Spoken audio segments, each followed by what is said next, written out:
Default करके America हुआ बर्बाद। अब भारत बनेगा संयुक्त राष्ट्र का सरताज। आज तक पूरी दुनिया संयुक्त राष्ट्र से डरती थी। कोई भी देश अमेरिका या यूनाइटेड नेशन के खिलाफ एक शब्द भी बोलने के पहले गांव जाता था, लेकिन भारत ने उसी संयुक्त राष्ट्र की बोलती बंद करते हुए तांडव मचा दिया है। अमेरिका ने खुद स्वीकार किया है कि भारत अब संयुक्त राष्ट्र से भी बड़ा बन रहा है। इस वक्त संयुक्त राष्ट्र में भारत के टक्कर में कोई भी देश खड़ा नहीं हो सकता। संयुक्त राष्ट्र से लेकर अमेरिकी सरकार तक हर गली में भारतीय घुस चुके हैं। वर्ल्ड बैंक और IMF में भी भारतीयों का जबरदस्त बोलबाला है। कोरोना के दौरान और उसके बाद भारत ने विश्व कल्याण के लिए अकेले दम पर जो काम किए हैं, वह काम संयुक्त राष्ट्र के 5 सबसे ताकतवर देश मिलकर भी नहीं कर पाए। वैसे तो संयुक्त राष्ट्र में इन 5 देशों की ही दादागिरी चलती है, लेकिन इन 5 में भी अमेरिका का बॉस बना है। आपको बता दें कि इसके बाद भारत के सामने अमेरिका मुंह छुपाया फिर रहा है। उसके पीछे बहुत बड़ा कारण है, जिसे जानकर आप आज का खाना भी नहीं खा पाएंगे। इसलिए वीडियो देखने के पहले खाना खाकर पानी पी लीजिए, लेकिन वीडियो को जरूर देखिएगा, क्योंकि अगर आपने इस वीडियो को मिस कर दिया तो आप भारत के असली ताकत को कभी जान ही नहीं पाएंगे। एक तरफ पूरी दुनिया बर्बादी के कगार पर पहुंच चुकी है। अमेरिका के सभी बैंक एक के बाद एक करके डिफॉल्ट होते जा रहे हैं। अमेरिकी सरकार खुद डिफॉल्ट के मामले में पाकिस्तान को भी पीछे छोड़ने वाली। तो वहीं दूसरी तरफ भारत की अर्थव्यवस्था ने पूरी दुनिया की आंख में 40 वोल्ट का बल्ब जला दिया है। अमेरिका जो डिफॉल्ट की कगार पर पहुंच गया है, अब उस देश में संयुक्त राष्ट्र का होना अपने आप में संकट का विषय माना जा रहा है। क्योंकि आप जरा सोच कर देखिए, अगर कंगाल पाकिस्तान जैसे देशों में संयुक्त राष्ट्र जैसे महान संस्थान हो तो वहां कौन जाना चाहेगा। इसी वजह से अब सवाल उठ रहे हैं कि अमेरिका में संयुक्त राष्ट्र का होना पूरी दुनिया के लिए संकट है। इस वक्त संयुक्त राष्ट्र के कार्यालय को भारत में शिफ्ट करने की बात बेहद तेज गति से आगे बढ़ रही है, क्योंकि भारत ने कोरोना महामारी और के बाद अपनी पराक्रम से पूरी दुनिया को चौंका कर रख दिया। भारत की इस हिम्मत को देखकर रूस, फ्रांस, अमेरिका और चीन जैसी महाशक्ति भी हक्के बक्के रह गए। आज तक UN के खिलाफ किसी भी परमानेंट मेंबर ने भी ऐसा नहीं बोला होगा जो भारत ने खुलेआम संयुक्त राष्ट्र के पटल पर दहाड़े मारकर बोली। इस वक्त भारत के प्रधानमंत्री PM मोदी हैं, जिन्हें लोग गुजरात के शेर के नाम से भी जानते हैं। तो वहीं दूसरी तरफ जयशंकर की धमक से यूनाइटेड नेशन की रूह कांप जाती, क्योंकि जयशंकर ने अपनी कूटनीति से न केवल यूरोप बल्कि चीन और अमेरिका जैसे दिग्गज देशों के नाक में दम कर दिया है। दोस्तों, भारत ने अपने एक दाकड़ बयान से साबित कर दिया है कि अब भारत को वीटो पावर की कोई जरूरत नहीं, क्योंकि भारत खुद UN से भी काफी बड़ा बन चुका है। आज जो काम संयुक्त राष्ट्र और अमेरिका जैसे महारथी मिलकर नहीं कर पा रहे हैं, उस काम को भारत पलक झपकते ही करके पूरी दुनिया को चौंका दे रहा है। आप सभी ने देखा होगा, सूडान हिंसा में फंसे नागरिकों को बचाने के लिए अमेरिका देखता ही रह गया, लेकिन भारत ने अपने नागरिकों के लिए जान की बाजी लगाकर ऑपरेशन कावेरी के तहत तहलका मचाते हुए भारतीय नागरिकों के साथ साथ दुनिया के कई बड़े देशों के नागरिकों को भी सुरक्षित तौर से बाहर निकाला है। भारत के इस करतब को देखकर अमेरिका और यूनाइटेड नेशन दोनों हक्के बक्के रह गए थे। अब तक चीन UN में भारत को वीटो पावर और परमानेंट सीट के लिए तरसाया करता था, लेकिन भारत ने एक दूसरा रास्ता अपनाते हुए ऐसा मास्टर स्ट्रोक खेला है जिसके सामने चीन चारों खाने चित हो गया है। चीन के लिए भारत के विदेश मंत्री S जयशंकर अकेले ही काफी हैं, जिन्होंने अपनी कूटनीति के पराक्रम से चीन जैसे चिंदी चोरों को सही ठिकाने लगाने का काम किया है। चीन को समझ नहीं आ रहा है कि आखिर भारत ने अचानक इतनी अतरंगी और अलबेली चाल दिखाते हुए संयुक्त राष्ट्र को पहेली कैसे बना दिया है। भारत ने यह साबित करते हुए पूरी दुनिया को दिखा दिया है कि अब संयुक्त राष्ट्र और वीटो पावर की कोई जरूरत नहीं बची।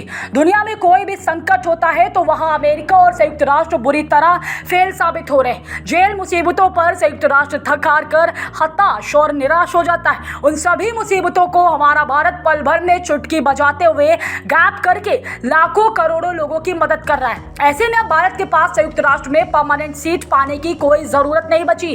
भारत खुद संयुक्त राष्ट्र से बड़ा बन रहा है और चीन और अमेरिका जैसे देश बौने नजर आएंगे। यह सभी 5 देश आज तक भारत को बेहद कमजोर और पिछड़ा मानकर हमें वीटो नहीं देने को मन बनाए हुए थे। उन्हें लगता था कि अकेला भारत क्या कर लेगा।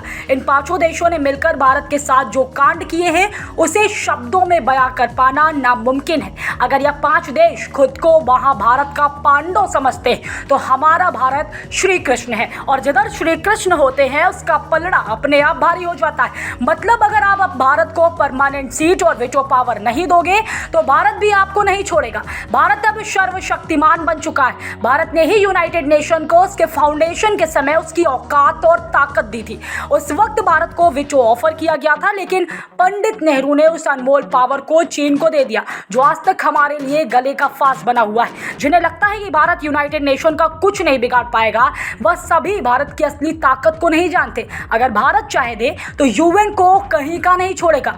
भारत भी यूएन को टुकड़ों टुकड़ों में बर्बाद कर देगा, क्योंकि हमारा भारत 70 साल तक यूएन का फाउंडिंग मेंबर होने के बावजूद आज तक परमानेंट सीट और वीटो के लिए तरसता रह गया। हमें तड़पाया गया, हमें अपने हक से 70 सालों तक वंचित रखा गया है। लेकिन अब वह घड़ी आ गई जब भारत तहलका मचाने को तैयार है। भारत को आज तक सबने हल्के में लिया था, लेकिन अब भारत लठबंधन पर उतर आया है और संयुक्त राष्ट्र में अपना लठ गाड़ दिया है। भारत की अर्थव्यवस्था, हमारी कूटनीति, हमारी वैक्सीन नीति, हमारी विदेश नीति ने संयुक्त राष्ट्र को उसकी औकात दिखा दी, जिसके बाद यूएन के पांचों सदस्य समेत खुद संयुक्त राष्ट्र भी सहमा हुआ है। फ्रांस तो इतना डरा हुआ है कि वह अपने परेड में पीएम मोदी को स्पेशल गेस्ट के तौर पर आमंत्रण भेज चुका है। हालांकि फ्रांस भारत का एक भरोसेमंद साथी है जो अब रूस को रिप्लेस करता नजर आ रहा है। भारत के लिए अब रूस पर भरोसा करना बेहद मुश्किल होता जा रहा है, क्योंकि वह चीन की गोद में जाकर बैठ गया है। अब तक भारत के साथ चीन, रूस, ब्रिटेन और अमेरिका या तीनों मिलकर अन्याय किया करते थे, छल कपट करके भारत को वीटो देना नहीं चाहते थे।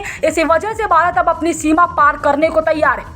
भारत ने यूएनएससी की लंका में आग लगाते हुए सारा खेल ही पलट दिया है, और अब चीन भी कुछ नहीं बिगाड़ पाएगा। सेकेंड वर्ल्ड वॉर के बाद सिक्योरिटी काउंसिल को हाईजैक करने वाले यह 5 देश परमानेंट सीट छोड़ने के लिए आज तक तैयार नहीं हुए, और ना ही यह नए मेंबर को परमानेंट सीट देना चाहते हैं। इसी वजह से ये सारे देश अब एक एक करके बर्बाद होते जा रहे हैं। रूस युद्ध में लुट चुका है, अमेरिका के बैंकों ने उसकी अर्थव्यवस्था की कमर तोड़ दी, कोरोना महामारी ने चीन को तहस नहस कर दिया, ब्रिटेन की अर्थव्यवस्था आईसीयू में पहुंच गई। लेकिन भारत का सच्चा साथी फ्रांस आज भी नई नई बुलंदियों को छू रहा है। तो वहीं देखा जाए तो भारत की तरक्की ने सभी को हैरान करके रख दिया है। अब भारत ने अपने माइंड गेम से इन पांचों की बत्ती बुझा दी और पूरी दुनिया में भारत छा गया। वह मीडिया में सिर्फ और सिर्फ भारत की चर्चाएं हो रही। वीटो पावर के साथ जिस तरह का भद्दा मजाक किया जा रहा है, उसे देखकर अब भारत ने बहुत बड़ा ऐलान कर दिया है। अगर वीटो पावर की इस मनमानी को नहीं रोका गया तो ना ही एक दिन संयुक्त राष्ट्र बेचेगा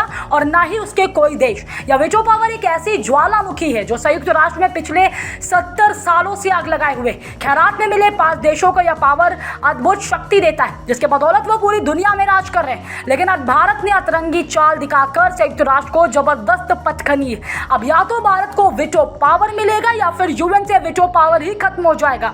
आर पार की इस लड़ाई में भारत ने पटाखा फहरा दिया है, और अब संयुक्त राष्ट्र में भारत के प्रतिनिधि मसाल लिए इस बात का ऐलान कर चुके हैं कि अगर भारत को वीटो जल्द नहीं मिला तो संयुक्त राष्ट्र भस्म होने वाला है। सिर्फ 5 देशों की वीटो पावर दिए जाने और इसकी राजनीतिक दुरुपयोग भारत बुरी तरह भड़क चुका है। पहले यूएनएससी के खिलाफ कोई भी एक शब्द नहीं बोलता था, लेकिन अब भारत ने उसी यूएनएससी की लंका में आग ऐसी लगाई है कि जो 5 देशों से बुझने वाली नहीं है। जयशंकर और मोदी के नेतृत्व में भारत ने संयुक्त राष्ट्र में भी जो भौकाल मचाया वह इससे पहले कभी देखने को नहीं मिला था।